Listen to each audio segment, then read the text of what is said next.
જય સ્વામિનારાયણ. પરમાત્માને પ્રસન્ન કરવા માટેના દિવસો એટલે વિશેષ કરીને ચાતુર્માસ. ચાતુર્માસ પર પણ સવિશેષ એટલે શ્રાવણ માસ, જેમાં વિશેષ કરીને ભગવાન શિવ એને પ્રસન્ન કરવામાં આવે છે. શ્રાવણ માસ અંતર્ગત જ્યારે આપણે શિવ પુરાણમાં આવેલ 12 જ્યોતિર્લિંગની કથા શ્રવણ કરી રહ્યા છીએ, ત્યારે બીજા નંબરના જ્યોતિર્લિંગ પવિત્ર તીર્થસ્થાન, તીર્થક્ષેત્ર જેને કહી શકાય એવું આંધ્રપ્રદેશ રાજ્યમાં આવેલ શ્રી શૈલમ ક્ષેત્રમાં આજે પણ ભગવાન શિવ એ બિરાજમાન છે, જેને આપણે મલ્લિકાર્જુન જ્યોતિર્લિંગ તરીકે ઓળખીએ છીએ. સવિશેષ 12 જ્યોતિર્લિંગની કથામાં જ્યારે ડોક્યુ કરીએ ત્યારે શિવપુરાણ અંતર્ગત કોટિરુદ્ર સંહિતામાં 15મા અધ્યાયમાં આ કથા એને વર્ણન કરવામાં આવેલી છે. અને ભગવાન સ્વામિનારાયણ એમણે પણ ભગવાન શિવ એને સ્વહસ્તે લખેલ શિક્ષાપત્રીમાં 5 વાર યાદ કર્યા છે. એમાં વિશેષ કરીને કહેતા શિવ અને ભગવાન નારાયણ એનું એકાત્મપણું જાણવું. તો શા માટે ભગવાન શિવ મલ્લિકાર્જુન તરીકે આજે આપણે ઓળખીએ છીએ, ત્યાં પરમાત્મા કેમ બિરાજમાન થયા, એ કથામાં જ્યારે ડોક્યુ કરીએ ત્યારે એક દિવસનો સમય ભગવાન શિવ અને શિવા બંને કૈલાસ પર્વત પર બિરાજમાન છે. એ અરસામાં બંને ભગવાન શિવ અને મા ભવાની એમણે વિચાર કર્યો કે આપણા બંને પુત્ર કુમાર કહેતા કાર્તિકેય સ્વામી અને શ્રી ગણેશ વિઘ્ન વિનાયક દેવ એમની આપણે પરીક્ષા કરીએ. બંને પુત્રોને બોલાવવામાં આવ્યા અને આજ્ઞા કરવામાં આવી કે જે પુત્ર પૃથ્વીની પ્રદક્ષિણા કરીને પહેલા આવશે એમનું લગ્ન કરવામાં આવશે. માતા પિતાને વંદન કરી બંને પુત્રએ આજ્ઞા શિર પર ચડાવી. અને એ વખતે કુમાર કાર્તિકેય પોતાનું વાહન મયુર કહેતા મોર એના ઉપર બિરાજમાન થઈ અને પ્રદક્ષિણા કરવા માટે નીકળી ગયા. વિઘ્ન વિનાયક દેવ ગણેશજી એમણે વિચાર કર્યો કે 68 તીરથ તો માતા પિતાના ચરણમાં છે, મારે બીજે ક્યાંય જવાની જરૂર નથી. એટલે શ્રી ગણેશ ભગવાન શિવ અને મા પાર્વતી એમને વંદન કરી અને માતા પિતાની પ્રદક્ષિણા કરી. એ વખતે માતા પિતાએ પ્રશ્ન કર્યો કે હે પુત્ર ગણેશ, તમને પૃથ્વીની પ્રદક્ષિણા કરવાની આજ્ઞા કરી છે, તો તમે અહીંયા કૈલાસ પર્વત પર અમારી પ્રદક્ષિણા શા માટે કરો છો? ગણેશજી માતા પિતા સામે હાથ જોડી વંદન કરી કહે કે હું તો સર્વ તીર્થ એ આપના ચરણમાં જ માનું છું. માતા પિતાની સેવામાં તમામ સેવા આવી ગઈ અને માતા પિતાના ચરણમાં વંદન, માતા પિતાની આજ્ઞા, એમાં તમામ તીર્થોની ફળશ્રુતિ સમાયેલી છે. અતિ ચતુર એવા ગણેશજીની વાત સાંભળી માતા પિતાથી પ્રસન્ન થયા અને શ્રી ગણેશ એમનું લગ્ન કરવાનું નક્કી કર્યું. આ બાજુ કાર્તિકેય સ્વામી એ તીર્થયાત્રા કરતા કરતા જ્યારે પરત પાછા ફરે ત્યારે રસ્તામાં નારદ મુનિ એમણે કુમારને અટકાવ્યા અને બધી વાત કરી કે તમે તો પૃથ્વીની પ્રદક્ષિણા કરવા માટે ગયા, પરંતુ પાછળથી માતા પિતાએ તો ગણેશજીના લગ્ન એ કરવાનું નક્કી કરી દીધું છે. કાર્તિકેય સ્વામીને અતિ ખોટું લાગ્યું, કેમ કે સમજતા પણ કુમાર કાર્તિકેય એ થોડાક ગરમ સ્વભાવના હતા. તરત જ રીસાઈ અને ક્રોંચ પર્વત ત્યાં જતા રહ્યા. કુમાર રીસાઈને જતા રહ્યા એટલે મા ભવાની એને અંતરમાં ઘણું દુઃખ થયું. ભગવાન શિવની સામે હાથ જોડી કહે કે મને મારા પુત્ર વિના ગમતું નથી, ગમે તેમ કરી એને સમજાવી અને તમે પાછા કૈલાસમાં લાવો. ભગવાન શિવ એમણે કુમાર કાર્તિક એને મળવાની ભવાનીની અતિ તાલાવેલી જોતા તમામ દેવો છે એને બોલાવ્યા અને દેવોને આજ્ઞા કરી કે કાર્તિકેય રીસાય અને જતા રહ્યા છે, તમે ગમે તેમ કરી એને સમજાવી મનાવી અને પાછા લાવો. તમામ દેવો ક્રોંચ પર્વત પર નિવાસ કરીને રહેલા કુમાર કાર્તિકેયની પાસે ગયા. અતિ સ્તુતિ પ્રાર્થનાથી એને સમજાવવા લાગ્યા, પણ કાર્તિકેય સ્વામીએ કૈલાસ પર્વત પર આવવાની મનાઈ કરી દીધી કે તમે ગમે એટલે આજીજી પ્રાર્થના કરશો પણ હું પાછો ફરનાર નથી. તમામ દેવો પાછા ભગવાન શિવ અને મા પાર્વતીની પાસે આવ્યા.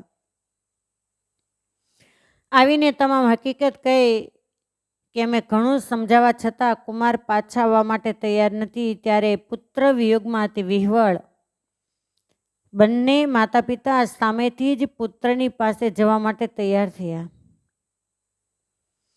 ભગવાન શિવ અને પાર્વતી ક્રોંચ પર્વત પર જ્યાં પોતાના પુત્ર એ રીસાઈને જતા રહ્યા છે ત્યાં આવે એ પહેલા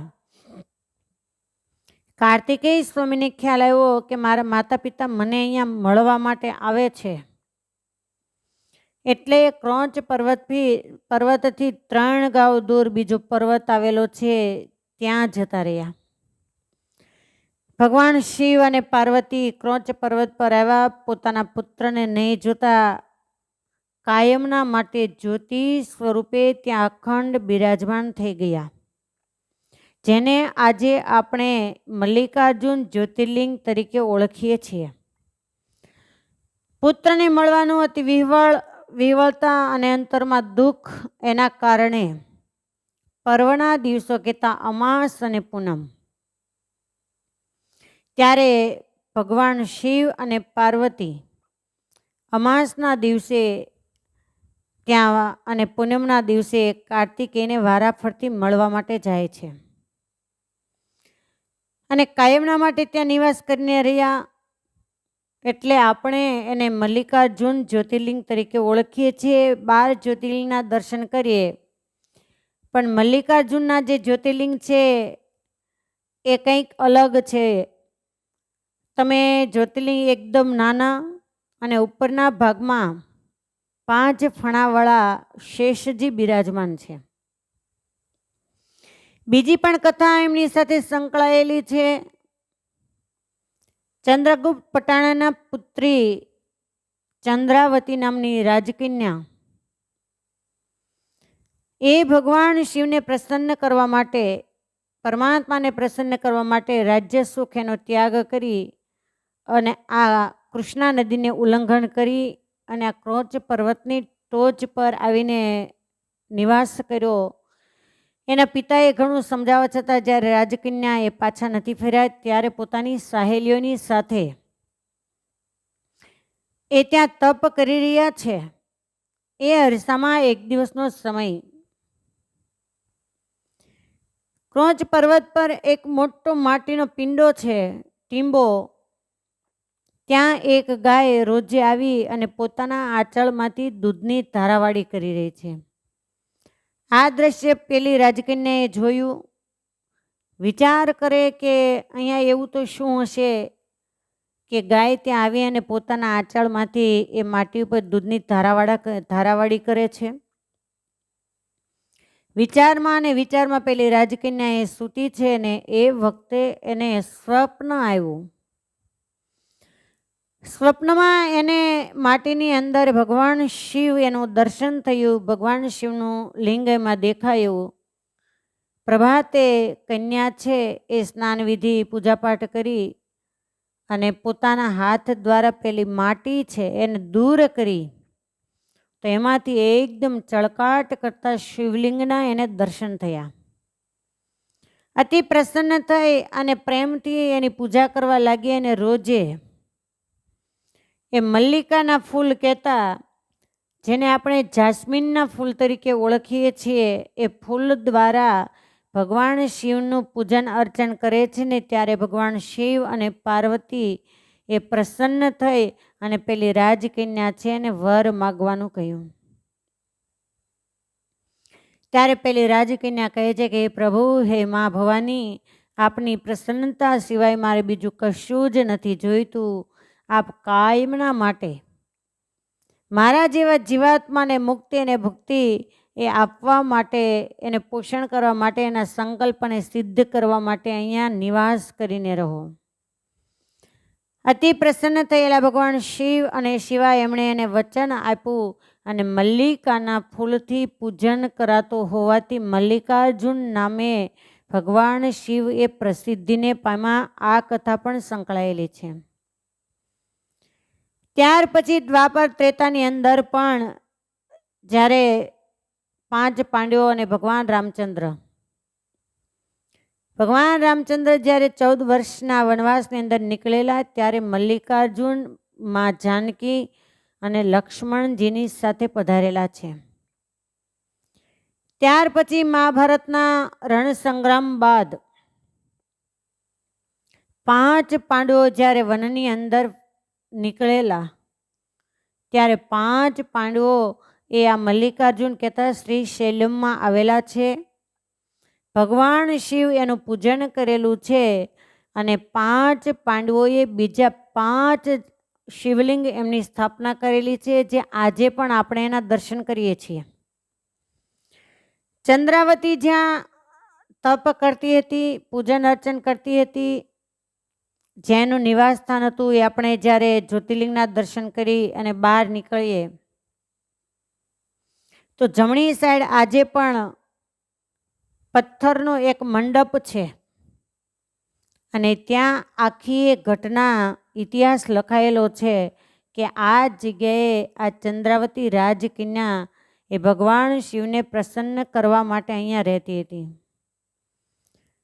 તો આ મલ્લિકાર્જુન જ્યોતિર્લિંગ કે જ્યાં ભગવાન શિવ અને મા ભવાની એ કાયમના માટે નિવાસ કરીને રહ્યા અને એમાં પણ આજે પણ અઘરામાં અઘરી કોઈ જો યાત્રા હોય તો હું માનું ત્યાં સુધી શ્રી શૈલમની યાત્રા છે, જે શ્રી શૈલમમાં અતિ વિકટ પરિસ્થિતિ દ્વારા ઉપર જવાય છે